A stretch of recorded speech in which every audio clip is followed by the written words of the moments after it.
Bienvenidas y bienvenidos a Daybreak, el espacio del Colegio de Contadores Públicos del Ecuador, donde las ideas se transforman en estrategia y el conocimiento impulsa liderazgo.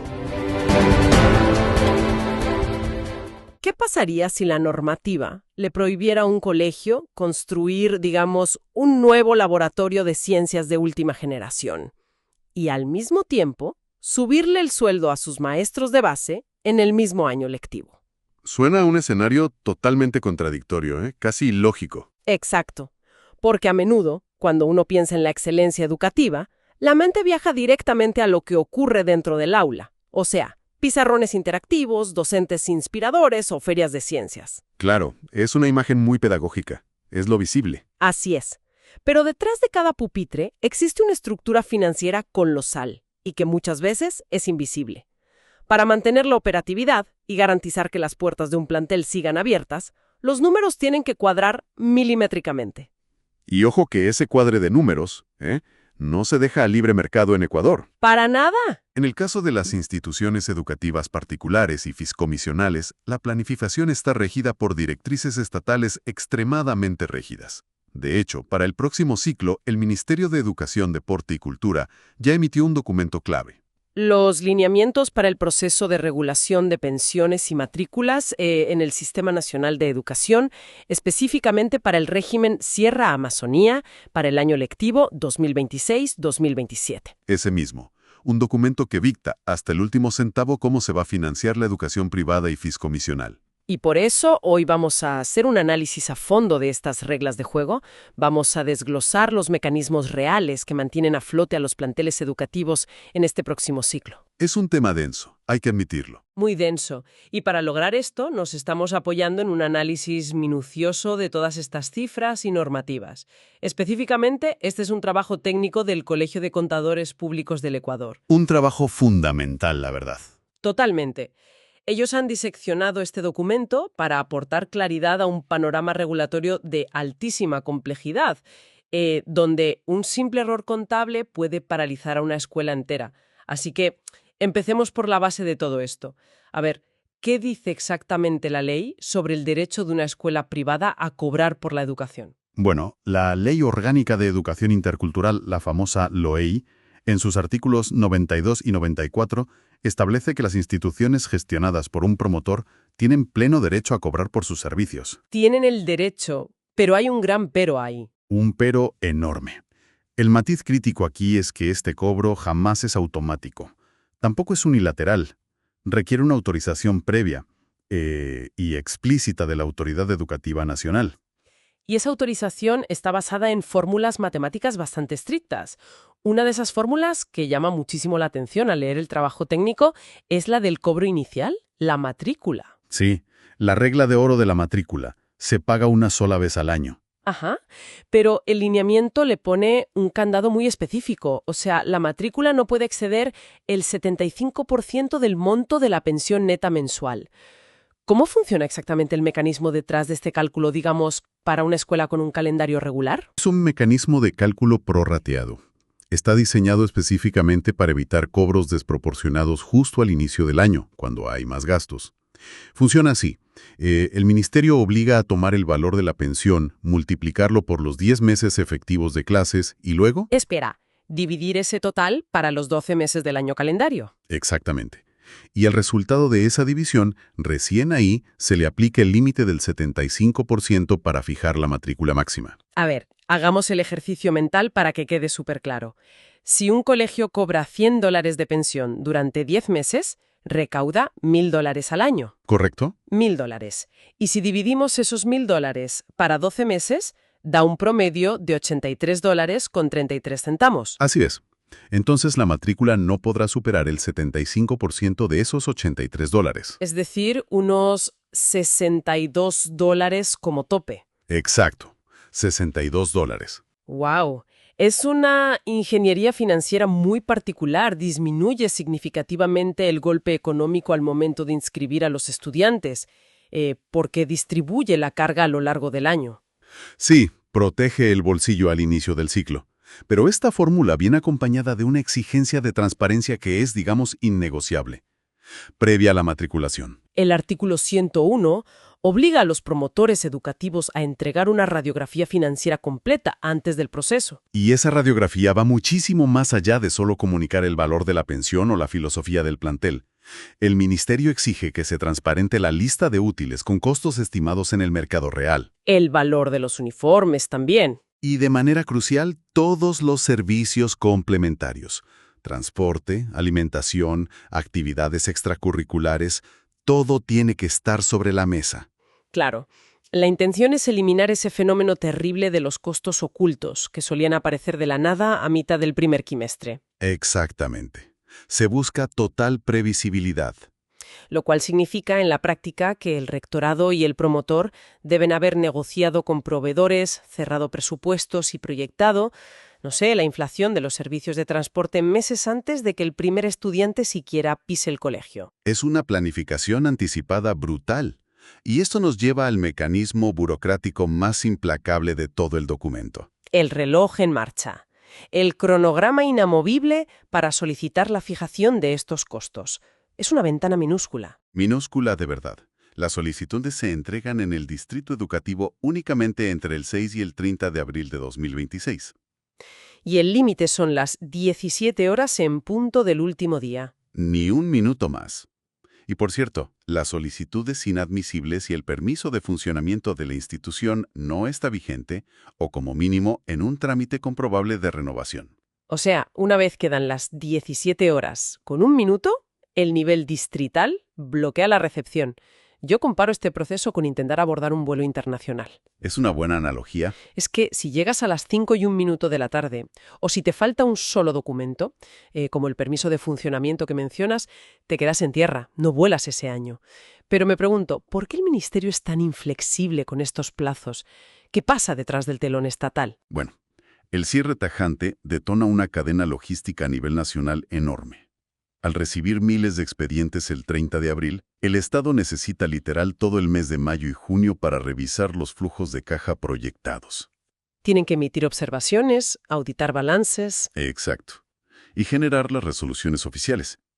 Si permitieran ingresos tardíos o fueran flexibles, las resoluciones se emitirían recién en agosto o septiembre. Dejando a las familias a ciegas sobre los costos reales durante el periodo oficial de matrículas. Tiene sentido. Ahora, entendido el rigor del calendario, veamos qué contienen realmente esas carpetas que los contadores entregan a contrarreloj. Aquí la cosa se pone técnica. Y fascinante. Supongamos que un plantel tiene el permiso vigente y logra ingresar su solicitud a tiempo, el 28 de abril. Aquí, el lineamiento plantea una encrucijada regulatoria clave. Las escuelas no pueden simplemente pedir un ajuste por inflación general y ya. No, para nada. Tienen que someterse a una decisión financiera excluyente, elegir entre un camino o el otro. No hay punto medio. Tienen que elegir entre el camino A o el camino B. Analicemos el camino A primero, que es la justificación por inversión. Este camino está diseñado para planteles que proyectan mejoras tangibles. Hablamos de construcción de nueva infraestructura, laboratorios, implementación de tecnología avanzada o adaptaciones arquitectónicas para estudiantes con necesidades educativas específicas. Inversión en capital físico, básicamente. Y el límite máximo de incremento permitido por esta vía se ancla a la tasa activa efectiva máxima fijada por el Banco Central para el segmento educativo, que para este periodo, a diciembre de 2025, va a rondar un máximo del 9.5%. Detengámonos un segundo en esa tasa activa, porque es importante entenderlo. Básicamente, es el porcentaje de interés máximo que un banco privado le cobraría a una escuela por darle un préstamo para construir ese nuevo laboratorio. Tal cual. Al usar este límite, el Ministerio se asegura de que el colegio no le traslade a las familias un costo de financiamiento mayor al que dictaría el propio sistema bancario. Es un tope lógico, pero hay dos restricciones enormes en este camino A que el trabajo técnico del Colegio de Contadores subraya con mucha fuerza. Primero, solo se puede pedir cada 2 años lectivos. Y segundo, aplica exclusivamente para inversiones futuras. Ese punto es vital. El Ministerio prohíbe tajantemente el endeudamiento retroactivo como justificación. Un promotor, digamos, no puede construir un coliseo en 2024, endeudarse hasta el cuello y en 2026 pedir a los padres que le financien esa deuda pasada, subiendo las pensiones. Claro, la inversión debe estar proyectada y ejecutarse obligatoriamente durante el ciclo para el cual se aprueba el alza. Y es ahí donde entra el camino B, que aborda una realidad operativa completamente distinta de los colegios. Presión de pagar sueldos justos en medio de una economía tan fluctuante. Para eso existe el Camino B, enfocado en garantizar la sostenibilidad del empleo. Y este trámite sí es anual, a diferencia del de inversión que es cada 2 años. Pero su techo de incremento es minúsculo en comparación. Muy pequeño.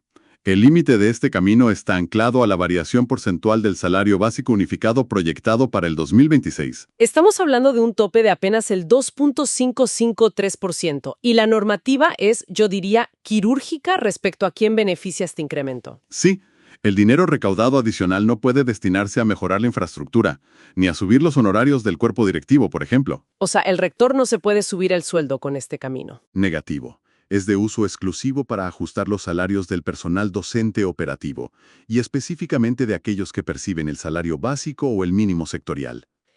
Y para demostrar que esos fondos irán realmente a los maestros de base, el nivel probatorio que exige el Estado es sumamente exhaustivo. Y aquí vuelvo a destacar por qué esto es un trabajo técnico del Colegio de Contadores Públicos del Ecuador. Porque armar ese expediente requiere un nivel de detalle contable altísimo. Exacto. El plantel debe detallar un flujo de caja proyectado riguroso. Ingresos por pensiones, restar por norma al menos un 5% destinado a becas y desglosar milimétricamente egresos como arrendamientos, mantenimiento y sueldos. Y hay un término técnico que resalta en este flujo de caja.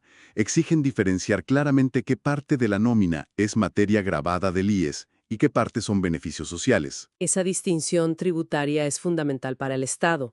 A ver, la materia gravada del IES es la porción del salario sobre la cual se calculan los aportes al Seguro Social. Correcto. Al exigir que la justificación del incremento se base en rubros gravados y no en, bonos esporádicos o plata de caja chica, el ministerio obliga a las escuelas a mantener su personal bajo esquemas de formalidad laboral absoluta. 0 pagos por debajo de la mesa. Para armar un flujo de caja con este nivel de disección laboral y garantizar que el saldo acumulado jamás arroje cifras negativas a fin de año, se requiere un equipo contable experto. Porque clasificar mal un solo rubro patronal en estas proyecciones puede significar el rechazo automático del expediente. Y el rechazo de ese expediente deja a la escuela operando con valores del año anterior, o sea, congelados. Mientras, por otro lado, debe asumir obligatoriamente los incrementos salariales decretados por el gobierno a nivel nacional. Un desastre financiero. Y esto me lleva a plantear un dilema lógico sobre la estructura de la norma que te obliga a elegir un solo camino. Es como si a una planta industrial se le exigiera elegir entre arreglar el techo de la fábrica para que la maquinaria no se arruine con la lluvia, que sería la inversión, Ajá. o subirle el sueldo a los obreros para compensar la inflación anual, que sería la sostenibilidad. La ley te prohíbe hacer ambas cosas simultáneamente mediante la fijación de pensiones. ¿No resulta contraproducente para los promotores educativos? Desde la visión administrativa de la escuela, ciertamente, opera como un corsé financiero muy severo, se siente limitante. Sin embargo, este mecanismo responde a una necesidad estatal de contrapeso macroeconómico. Para proteger la economía familiar, dices. Exacto. Imagínate si a un plantel se le permitiera aplicar simultáneamente el 9.5% por inversión, más el 2.5% por sostenibilidad del empleo. Tendríamos un incremento anual de las pensiones superior al 12%. Lo cual superaría ampliamente cualquier índice de inflación del país y desestabilizaría la economía de miles de familias de golpe. Por eso la norma fuerza un crecimiento en forma de escalera. Un bienio mejoras el capital físico, el siguiente ajustas la base operativa. Es un mecanismo de control de precios encubierto bajo una planificación escalonada. Totalmente. Ahora, todo esto asume que la escuela es solvente y está buscando crecer, ampliar laboratorios, subir sueldos, pero el lineamiento contempla una realidad mucho más dura, que no podemos ignorar. La supervivencia pura y dura. Exacto. ¿Qué ocurre con aquellas instituciones de sectores populares que no piensan en crecer, sino que apenas logran mantenerse abiertas porque operan con déficit mensual? Para ellas existe un mecanismo conocido como la disposición transitoria quinta. ¿El salvavidas? Sí, la transitoria quinta opera como un mecanismo de intervención financiera de emergencia. Aplica única y exclusivamente para instituciones que cobran hasta $200 de pensión mensual. Y que además pueden demostrar de manera irrefutable que están operando a pérdida real. Es decir, que sus ingresos corrientes simplemente no logran cubrir sus costos operacionales básicos. Pero el filtro para acceder a este salvavidas es increíblemente alto. Primero, no pueden haberse acogido a beneficios similares en el pasado, como el famoso acuerdo de punto de equilibrio del 2021. Ese es el primer filtro. Pero el segundo requisito probatorio es el más riguroso de todos. Deben presentar la declaración del impuesto a la renta del ejercicio fiscal 2024. Tal cual fue reportada al Servicio de Rentas Internas, al SR, y debidamente firmada por un contador. Así es. Si la declaración de hace 2 años demuestra una pérdida neta, digamos del 18%, el Ministerio autoriza exactamente un incremento del 18% para cubrir ese hueco. Y esa autorización viene con una contraprestación social obligatoria. El plantel beneficiario debe destinar al menos el 5% de sus ingresos anuales a un programa formal de becas para estudiantes vulnerables. Lo cual es justo, considerando la ayuda. Claro, pero espera, hay algo profundamente crítico en el mecanismo de esta transitoria quinta. Condicionar la supervivencia financiera de una escuela para el año lectivo 2026 a que presente una declaración tributaria del 2024 con estados financieros perfectamente auditados parece un riesgo enorme. Es una apuesta fuerte del Estado, sí. Porque muchas escuelas pequeñas históricamente llevaban cuentas, digamos, informales, cuadernos de notas, cajas chicas. ¿Acaso no es peligroso para los propios estudiantes que la escuela quiebre simplemente por no pasar este examen contable retroactivo? El riesgo de cierre existe, sin duda. Pero este punto revela la verdadera naturaleza de esta disposición. El Estado está utilizando la regulación de pensiones educativas como una herramienta cruzada. ¿Para forzar la formalización tributaria de todo el sector? Exactamente. El mensaje del gobierno es súper claro: no se otorgarán salvavidas financieros basados en cuadernos de cuentas o proyecciones informales. Al atar la viabilidad futura de la escuela a su comportamiento fiscal pasado ante el SRI, se elimina la opacidad de raíz. O sea, o la institución operaba dentro del sistema tributario formal en 2024 o se queda fuera del rescate en 2026. Es una depuración sistémica a través de la burocracia educativa. No hay medias tintas. Fascinante. Por cierto, dentro de las excepciones a la regla general, el lineamiento también establece un carril completamente diferente para un grupo específico: las instituciones fiscomisionales administradas por las Fuerzas Armadas y la Policía Nacional. Tienen su propia regla, ¿sí? Ellas tienen un límite de incremento propio, calculado en un 9.415%, que sale de promediar diversas tasas del Banco Central. Pero el mecanismo dicta que este dinero tiene un uso condicionado exclusivamente al mantenimiento de infraestructura, tecnología e investigación científica. La razón de este régimen especial radica en su mandato institucional y en que tienen un financiamiento mixto. Al ser administradas por fuerzas de seguridad del Estado, tienen directrices operativas que incluyen, por ejemplo, la integración de tecnología de defensa o de investigación nacional a sus mallas curriculares. Lo que requiere un flujo de inversión constante y distinto al de una escuela particular estándar. Tiene mucha lógica. Ahora, retomando el grueso de las escuelas particulares, una vez que el promotor logra descifrar qué camino elegir, el A o el B, firma su declaración de responsabilidad, adjunta su RUC actualizado y entrega la carpeta. Allí empieza a correr el sistema. Exacto. ¿Cómo funciona realmente esa maquinaria interna del Estado para procesar todo esto en cuestión de semanas? Porque suena a un cuello de botella monumental. ¿Lo es? El procesamiento se ejecuta a través de un mecanismo de engranajes burocráticos estructurado en 3 niveles: distrital, central y zonal. Y cada engranaje tiene tiempos de respuesta perentorios, o sea, inamovibles. A ver, el expediente ingresa por el nivel distrital. Que actúa como el primer filtro de forma. Tienen un máximo de 48 horas para verificar la presencia física de los documentos y subir el expediente digitalizado. Todo esto se hace a través de Kipux, el sistema gubernamental de gestión documental. Y aquí es donde el mecanismo se vuelve implacable si se detecta un error. Según el trabajo técnico del Colegio de Contadores Públicos del Ecuador, si al subir la información a Kipux, el nivel central detecta que un balance carece de firma o un cálculo del SRI no cuadra, el engranaje se detiene abruptamente. Y le devuelven el trámite al plantel, con una advertencia grave. A partir de la notificación formal, la escuela tiene exactamente 5 días laborables para subsanar el error. 5 días. Y si la corrección no se ingresa en el sistema de manera perfecta dentro de sus 5 días laborables, el mecanismo asume el desistimiento automático del trámite. O sea, se archiva. Se archiva. La institución pierde cualquier posibilidad de revisión de costos para todo el año lectivo. Y ojo, no existen apelaciones por plazos vencidos. Es como una carrera de relevos, pero con una máquina. Si el engranaje distrital gira y empuja el expediente, pero resulta que una pieza está defectuosa, la línea de ensamblaje se bloquea. Tienes exactamente 5 días hábiles para forjar una pieza nueva, certificarla contablemente y volver a encajarla en la máquina de Equipox. Si dejas caer el testigo o te demoras un día más, el sistema te expulsa de la competencia por un año completo. ¡Qué presión para los equipos administrativos! Bueno, una vez superada la revisión documental, el nivel central ejecuta el análisis técnico profundo de las proyecciones financieras y emite la resolución de aprobación. Y finalmente el mecanismo involucra al nivel zonal. Que opera como una auditoría de control de calidad. Tienen 15 días posteriores para monitorear aleatoriamente las resoluciones emitidas, verificando que los cálculos matemáticos cuadren perfectamente con el marco legal vigente. Ahora, hay una pequeña válvula de escape procedimental en medio de toda esta burocracia pesada. Ah, sí, las excepciones automáticas.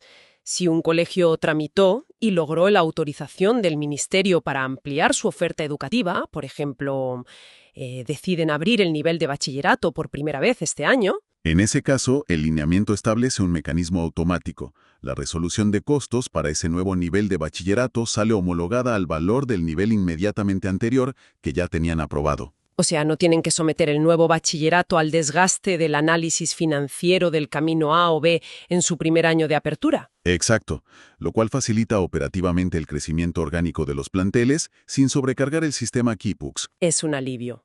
Sin embargo, todo este marco regulatorio culmina estableciendo el peso de la ley.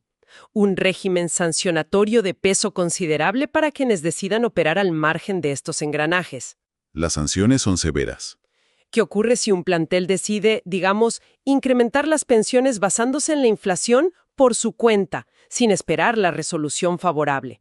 ¿O si impone cobros por rubros no autorizados como bonos de infraestructura informales? El mecanismo sancionatorio se activa invocando el artículo 209 de la LOE.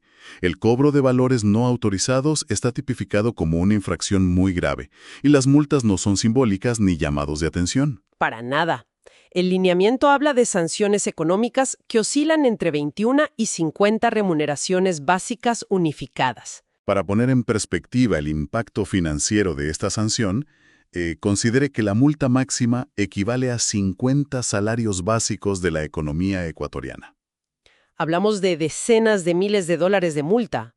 Para una institución educativa pequeña o de estrato medio, que cobra, no sé, 80 o 100 dólares mensuales por alumno, una multa de esa magnitud representa la aniquilación absoluta de su flujo de caja anual. Es la quiebra. Prácticamente la quiebra.